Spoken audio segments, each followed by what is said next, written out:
स्वर्गवासी यशवंत वसंतराव बागुल यांच्या प्रथम पुण्यस्मरणानिमित्त त्यांच्या मुलांनी दातृत्व दाखवत गरजूंसाठी शवपेटी भेट दिली आहे।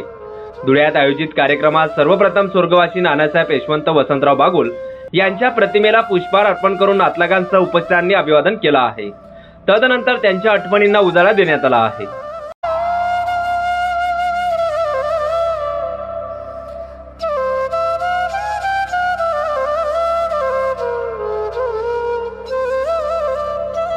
ठाकूर समाजाविषयी नानासाहेब बागुल यांचे मोलाचे सहकार्य होते।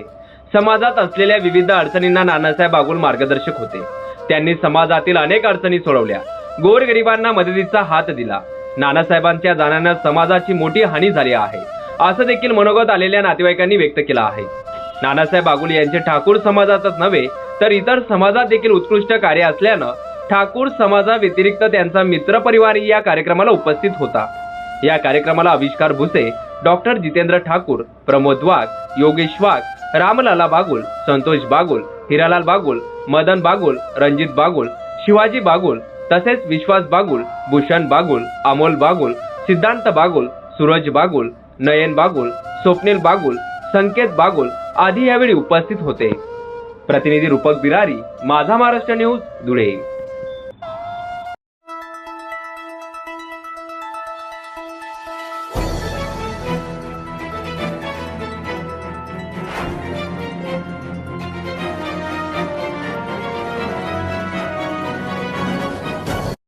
शुभम साळुंके खून प्रकरणातील प्रत्यक्ष अप्रत्यक्ष सहभागी मास्टरमाइंड आरोपींना शोधून आरोपींना मोका लावत जलद गती न्यायालयामध्ये खटला चालवावा अशी मागणी मराठा क्रांती मोर्चानं जिल्हा पोलीस अधीक्षकांकडे केली आहे। दिनांक 8 ऑक्टोबर रोजी शहरातील नवनाथ नगरात राहणाऱ्या शुभम साळुंके यांची वरखेडी रोड कचरा डेपो येथे मारहाण करून हत्या करण्यात आली होती। खून प्रकरणामुळे धुळे शहरात एकच खळबळ उडाली होती। यामुळे कायद्याचा धाक आणि पोलिसांचं वचक राहिला नसल्यानं या प्रकरणावरून दिसून येत असल्याची चर्चा रंगू लागली। शुभम साळुंके हा अत्यंत गजबजलेल्या भागातून जात असताना गोल पोलीस चौकीजवळ घेऊन गेल्याचं सांगण्यात येते। एलसीबीचे पीआय हेमंत पाटील व त्यांच्या पथकानं 2 दिवसात आरोपी जेरबंद केले। ही कौतुकास्पद बाब आहे, परंतु शुभमच्या जीवावर उठणाऱ्या गुन्हेगारांवर साळुंकेच्या नातलगांनी ज्यांची नावे सांगितली आहे त्यांची पोलीस यंत्रणेनं सखोल चौकशी करावी व या खून प्रकरणात आरोपींना मदत करणाऱ्या प्रत्यक्ष अप्रत्यक्ष मोकांतर्गत कारवाई करावी। तसेच यापूर्वी शुभम साळुंके याच्यावर विनोद थोरात, हर्षल परदेशी यांनी जीवघेणा हल्ला केला होता अशी तक्रारही पोलीस स्टेशनला नातलगांनी केली होती। त्यामुळे खुनामागे मास्टरमाइंड असलेल्या विनोद थोरात यांसह हर्षल परदेशी व त्यांना मदत करणाऱ्यांवर कारवाई करावी अशी मागणी देखील यावेळी करण्यात आली आहे। 8 तारखेला शुभम साळुंके या तरुणाचा जो निर्गुण खून झालाय त्या खुनाच्या मुख्य सूत्रधार असलेले विनोद थोरात असेल, हर्षल चौधरी असेल, गेल्या 6-8 महिन्यापासून शुभमवरती याच्या अगोदर देखील जो प्राणघातक हल्ला झाला होता त्या हल्ल्यातील हे आरोपी आहेत आणि त्यांनीच हा खून घडवून आणलेला आहे असं जे नातेवाईकांनी पोलीस स्टेशनमध्ये गुन्हा दाखल करत असताना, तक्रार देत असताना त्याच्यात नमूद केलेलं होतं। परंतु गेल्या 4-5 दिवसापासून प्रसार माध्यमांमध्ये आणि इतर शहरामध्ये जो विषय या ठिकाणी गांभीर्याने घेतला जातोय की याच्यामधले मुख्य सूत्रधार यांना पोलीस प्रशासनाकडून अभय देण्यात येत आहे। मात्र आज पोलीस अधीक्षकांनी मराठा क्रांती मोर्चा धुळे जिल्हा यांना आश्वासित केलं आणि त्यांच्या नातेवाईकांना या ठिकाणी अधीक्षक साहेबांनी सांगितलं की जे आरोपी आहेत त्या आरोपींना आम्ही कुठल्याही प्रकारे बक्षणार नाही। त्यांच्यावरती 302 आणि मोका अंतर्गत कारवाई करण्यात येईल आणि त्याच्यामध्ये विनोद थोरात असेल, हर्षल चौधरी असेल आणि विनोद थोरात यांना वाचवण्यासाठी जे कोणी मदत करत असतील राजकीय पुढारी यांचे देखील या ठिकाणी आम्ही पोलीस प्रशासनाला सांगितलं की 6 महिन्याचे यांचे कॉल रेकॉर्ड्स तपासावेत आणि यांच्यावरती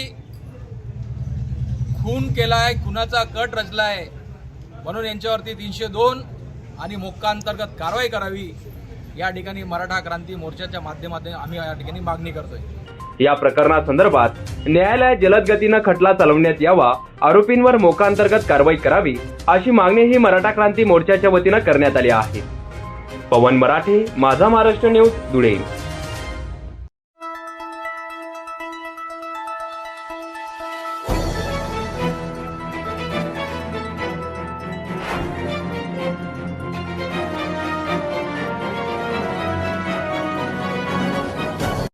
कधी घराच्या छतावर, कधी खिडकीत, तर कधी वेगवेगळ्या गाड्यांवर बसून नागरिकांच्या अंगावर धावून जाणाऱ्या वानरानं धुळ्यातील बाळापूर उपनगर व फांगणे गावात दहशत पसरवली आहे। गेल्या काही दिवसापासून मुक्कामास असलेल्या या वानरांनी गावात चांगलाच हैद्रोस केला आहे। तरी एकाला चावा घेतल्याचंही सूत्रांकडून माहिती मिळाली आहे। यामुळे नागरिकांमध्ये भीतीचे वातावरण पसरलं आहे। उन्हाच्या दाहकतेचा प्रभाव व जंगलव्याप्त भागात अन्न पिण्याच्या पाण्याची सोय नसल्यानं वानराचा पाण्याचा शोधात भरवस्तीत हैद्रोस वाढला आहे। वानराच्या कळपानं भरवस्तीत मोर्चा वळवला असून या वानरांना पाण्यासाठी नागरिकांची गर्दीही दिसून येत आहे। काही नागरिकांकडून या वानराची सेवाही केली जात असून त्यांना अन्न पाणी दिलं जात आहे। मात्र भविष्यात या वानरांकडून मोठी दुर्घटना होऊ नये म्हणून त्वरित वन विभागानं याची दखल घ्यावी अशी मागणीही ग्रामपंचायत प्रशासनासह स्थानिक नागरिकांनी केली आहे। दिनेश प्रकाश बरगुजर, आमचे फागणे गावामध्ये 3 ते 4 दिवसापासून जे जंगलामध्ये पशु प्राणी असतात ते अन्नाच्या शोधा म्हणून फागणे गावामध्ये त्यांनी प्रवेश केलेला आहे। पण त्या माकडांची दखल स्थानिक प्रशासन पातळीवर कोणीच दखल घेत नाही, म्हणून ते माकड जे ते रस्त्यावर येऊन एखाद्या वेळेस नागरिकांवर प्राणघातक हल्ला करू शकतं। तर वन विभागाला आम्हाला नम्रतेची विनंती आहे की या माकडांकडे त्यांनी लक्ष द्यावं आणि त्यांचा अन्नाची व पाण्याची सोय त्यांना करण्यात यावी। उद्यापासून 2 ते 3 दिवसापासून माकडांची सेवा आमच्या जशी होईल तशी आमच्या पद्धतीने आम्ही केलेली आहे। शासनाला एवढंच निवेदन आहे की वन विभागामार्फत या माकडांची दखल घेण्यात यावी।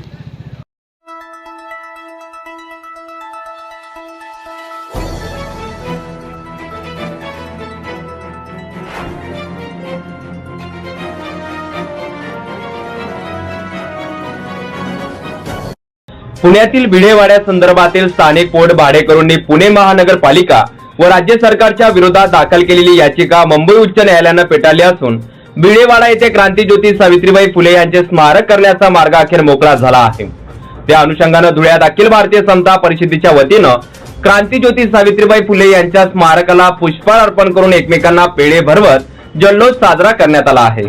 क्रांतीज्योती सावित्रीबाई फुले म्हणजे स्त्री शिक्षणाची गंगोत्री आणि भारतातील पहिल्या महिला शिक्षिका सावित्रीबाई फुले यांनी महात्मा ज्योतिराव फुले यांच्या सोबतीनं पुण्यातील भिडेवाड्यात मुलींसाठीची पहिली शाळा सुरू करून शिक्षणाची कवाड उघडली होती।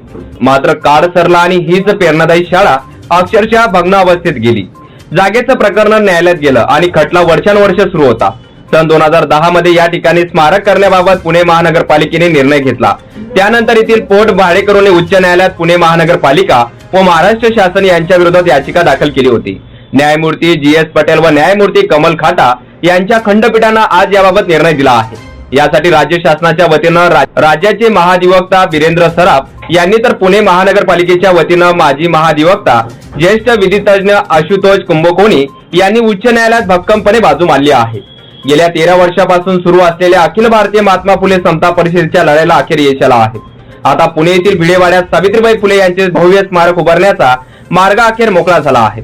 त्या अनुषंगानं धुळ्यात आनंद उत्सव साजरा करण्यात आला आहे। मैं समन्वयक राष्ट्रवादी काँग्रेस पार्टी OBC सेल आणि समता परिषदेचा कार्यकर्ता।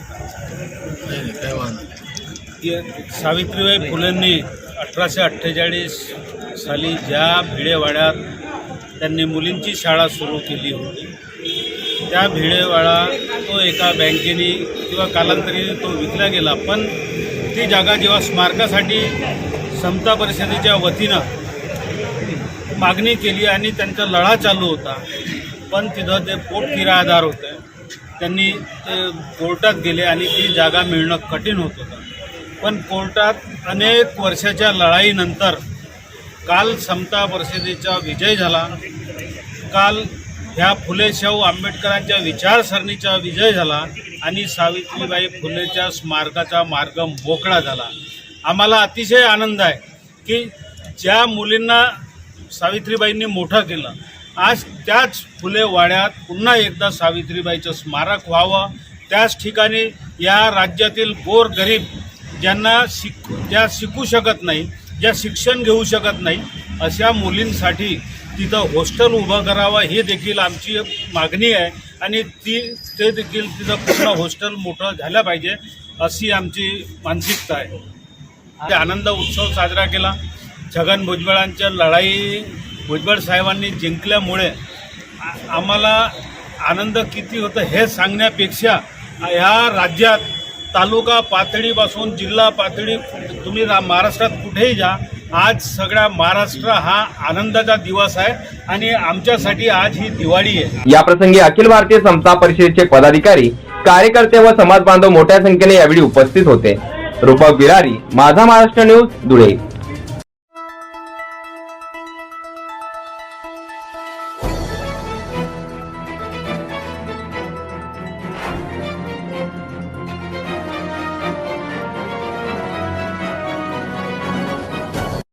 संजय स्मृती संचलित लोकनेते स्वर्गवासी बटेसिंग भैया रघुवंशी सभागृहाची उद्घाटन, मदत, पुनर्वसन व आपत्ती व्यवस्थापन तसेच पालकमंत्री अनिल पाटील यांच्या हस्ते करण्यात आला आहे. यावेळी शिवसेना पक्ष शिंदे गटाच्या वतीनं त्यांचा जाहीर सत्कारही करण्यात आला आहे. जिल्ह्यातील नागरिकांच्या सोयी सुविधेसाठी लोकनेते स्वर्गवासी बटेसिंग भैया रघुवंशी सभागृहाचे नूतनीकरण करण्यात आलं आहे. कार्यक्रमाच्या अध्यक्षस्थानी शिवसेनेचे संपर्क प्रमुख तथा माजी आमदार चंद्रकांत रघुवंशी होते. यावेळी आमदार शिरीष कुमार नाईक, आमदार राजेश पाडवी यांनी मनोगत व्यक्त केला आहे. कार्यक्रम झाल्यानंतर पत्रकार परिषद आयोजित करण्यात आली होती. पत्रकारांनी विचारलेल्या प्रश्नावर नामदार अनिल पाटील काय म्हणाले ते नेमकं पाहूया. परिस्थिती मागच्या 2 महिन्यापासून आपण महाराष्ट्रात आणि महाराष्ट्राबरोबर नंदुरबारमध्ये सुद्धा बघितलेली आहे. त्या बाबतीमध्ये पीक विम्याच्या बाबतीमध्ये आपल्याला शेतकऱ्याला काय मदत करता येऊ शकतं या दृष्टिकोनातून कृषी मंत्री, मी स्वतः आणि मुख्यमंत्र्यांनी सगळ्या पीक विमा कंपन्या महाराष्ट्रातल्या जेवढ्या होत्या त्या सगळ्यांची चर्चा केलेली आहे आणि जे पहिल्या ट्रिगरमध्ये किंवा दुसऱ्या ट्रिगरमध्ये जे लोक शेतकरी आलेले असतात त्यांना आपण 25% आपल्याला जी मदत करायची असते त्या बाबतीमध्ये पावलं उचलली गेली पाहिजे. काही आक्षेप विमा कंपन्यांचे कलेक्टरांच्या स्तरावरती होते, ते कलेक्टरांनी ते फेटाळलेले ते दुसऱ्यांदा परत अपिलात जाऊ शकतात म्हणून ते आयुक्तांकडे गेलेले आहेत. आयुक्तांचा निर्णय कदाचित एवढ्या 2-3 दिवसात त्यांचाही निर्णय लागू शकतो. पण नंदुरबारमध्ये पावसाची परिस्थिती मी स्वतः बघितलेली आहे आणि त्या परिस्थितीवरती येणाऱ्या काळामध्ये शासनाच्या माध्यमातून जे काही जिल्हे महाराष्ट्रामध्ये दुष्काळ सदृश्य दुष्काळ परिस्थितीमध्ये आपल्याला आढळत आहेत त्याच्या बाबतीमध्ये शासन स्तरावरती निर्णय. पण प्रामुख्याने इथे अडचण अशी येते, एकतर पेमेंट दिलंच जात नाही आहे, त्याला रेट कुठला लावायचा याच्या बाबतीतही आयुक्तांशी चर्चा झाल्यानंतर शेतकऱ्याला काय रेट दिला पाहिजे याच्यातही कुठला निर्णय, असं क्लेरिफिकेशन जे असेल ते क्लेरिफिकेशन अजूनपर्यंत झालेलं नाही आहे. मी आत्ताच साखर आयुक्त यांच्याशी बोललेलो आहे. उद्या त्यांची एक टीम येते, त्या टीमच्या माध्यमातून कारखानदार, कलेक्टर आणि त्याच्यानंतर शेतकऱ्यांचे काही प्रतिनिधी यांच्यासोबत शेतकऱ्यांकडे असलेला उपलब्ध असलेला डाटा, कारखानदारांकडनं जो मिळवायचा असेल तो डाटा आणि साखर आयुक्तांकडे किंवा उपआयुक्तांकडे जो त्यांनी पाठवलेला असेल जो डाटा, या तिन्ही डाट्यांचं त्या ठिकाणी एकत्रित चर्चा करून शेतकऱ्याला किती पैसे द्यायचे याच्या बाबतीमध्ये एक निर्णय घेण्याच्या दृष्टिकोनातून आत्ताच मी सूचना दिलेल्या आहेत. विभागांच्या सचिवांशी मी स्वतः चर्चा करेन आणि आता टप्प्याटप्प्याने अनेक वर्षापासून अडकून बसलेले हे जे प्रकल्प असतील त्याला मार्ग कसा निघेल हे जोपर्यंत टेक्निकल दृष्टिकोनातून मला जो माहिती मिळते तोपर्यंत मी पुढचं पाऊल काही आपल्याकडे बोलू पण शकतो. दादा, शेवटचा प्रश्न आहे. संजय राऊत यांनी आज अजितदादा आणि एकनाथ शिंदे याच्यावरती टीका केलेली आहे की भाजपवाल्यांपेक्षा मोदी जास्ती अजित पवार आणि शिंदेकडनं करण्यात येते. इतकी तोलतोल करण्याचे कारण काय नेमकं? संजय राऊत सकाळी 10:30 वाजेपासून 11 वाजेपर्यंत काहीच काम नसतं. मोदी नाही करायला पाहिजे, अजितदादांनी तर मग काय केलं पाहिजे? आतापर्यंत तुमचं आयुष्य भाजपच्या दारापुढे पाणी भरण्यामध्ये गेलेलं आहे. त्यांनी आम्हाला शिकवावं का अजितदादांनी काय बोलायचं आणि काय नाही? 25 वर्ष काय करत होते? झक मारत होते का? 25 वर्ष भारतीय जनता पार्टी बरोबर त्यांच्या दारापुढे तुम्हीच पाणी भरत होते. आता तुम्हाला वाईट दिसायला लागलेलं आहे. अजितदादांनी काय बोललं पाहिजे, राष्ट्रवादी काँग्रेस पक्षाने काय बोललं पाहिजे, हा बोलण्याचा अधिकार मुळात संजय राऊत यांना नाहीच आहे. प्रतिनिधी विजय निकम, माझा महाराष्ट्र न्यूज, नंदुरबार.